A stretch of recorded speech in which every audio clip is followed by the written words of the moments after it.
very, very much.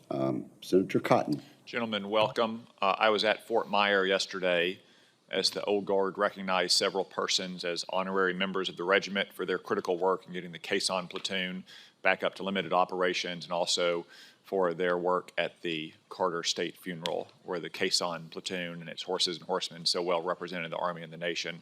And I want to thank you both for your work on getting the caisson platoon back in operation and on the path towards full operation very soon. Secretary Driscoll, I want to turn to the munitions crisis that our nation faces. President Trump recently said we need to take a long, hard look at defense procurement and our defense industrial base because it's been withering down to nothing. Given all the money we spend on the Pentagon, it's unacceptable that we would ever run out of ammunition or be unable to quickly produce the weapons we need. You also acknowledged our munitions crisis at your confirmation hearing. You said one of the greatest problems facing our time is getting our munitions and getting our magazines back up to where they need to be. I assume 3 months on to the job, you still believe that addressing the nation's munitions crisis is vital if we are to deter and, if necessary, fight and win a war against China? Absolutely, Senator, and I would even update and say it is, after 100 days of seeing it, it is worse than I thought at my confirmation hearing. Thank you.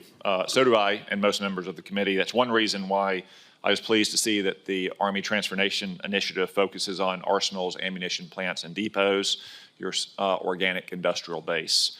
Secretary Hegseth's memo about the initiative directs the Army to modernize the organic industrial base to generate the ammunition stockpiles necessary to sustain national defense during wartime by implementing 21st century production capabilities. Given this and your earlier remarks to Senator Wicker, I think it's safe to say that we share the Secretary's belief that the organic industrial base is a crucial element of our broader defense industrial base. You agree? Unequivocally. Thank you. And we're not the only ones either. There's other members of this committee like Senator Mullen and Senator Ernst and Senator Rosen who have long pushed the Army to strengthen its organic industrial base. That includes updating and expanding operations at facilities like Pine Bluff Arsenal in my state, McAllister Army Ammunition Plant in Oklahoma, Hawthorne Army Depot in Nevada. All these facilities, like all of them across the organic industrial base, are underused, and we have thought for some time the Army should be expanding them to meet urgent national security needs. And while I agree with you that the commercial industry will play an important role in solving the crisis, I think we all know that industry alone can't do it all. First, I'm doubtful that private businesses are going to take up work like smoke grenades or other niche capabilities required by the military. For instance, I'm skeptical that it's profitable for a business to stand up new production of white phosphorus ammunition, which is only produced in Pine Bluff, when the customer base is limited to the U.S. military and the cost of production are so high.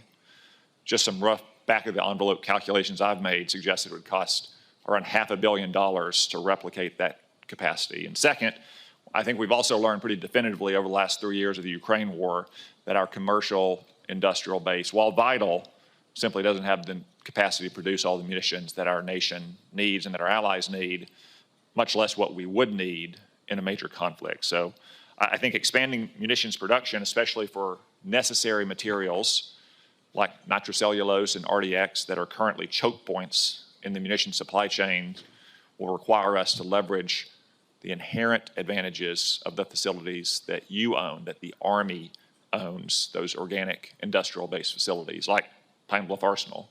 All these places have highly trained workforces. They've already gone through onerous environmental permitting.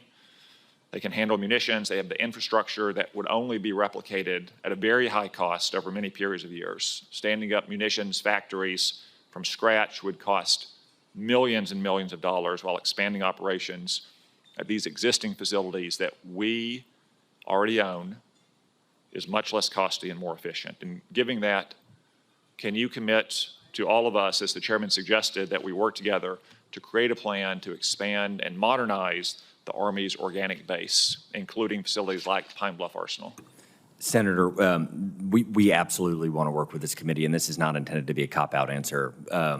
As we look at our budget, one of the fundamental problems that we have is our military construction costs, and I'll do a parallel and then bring it right back, are 68.5% more expensive than if we just built something right on the other side of our fence line. And a lot of that is statutorily driven. There are some inefficiencies from government doing it, but generally speaking, there are so many constraints on us that when we try to work within our budget to expand our munitions supplies, and we look at the math oftentimes says we're too expensive for ourselves. And so in the limited resource world that we live in, when we try to do these trade-offs, it's hard to justify.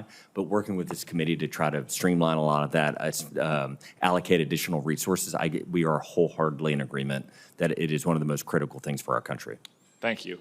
I think we will want to examine the math, and we'll want to work together to find the path where we can meet the nation's munitions needs, some of which will come, no doubt, from expanded private production, but some of which is going to have to come from our organic industrial base.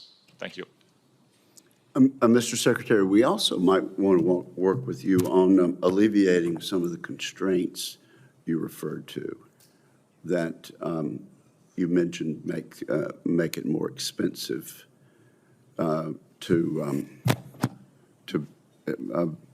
work with the existing facilities.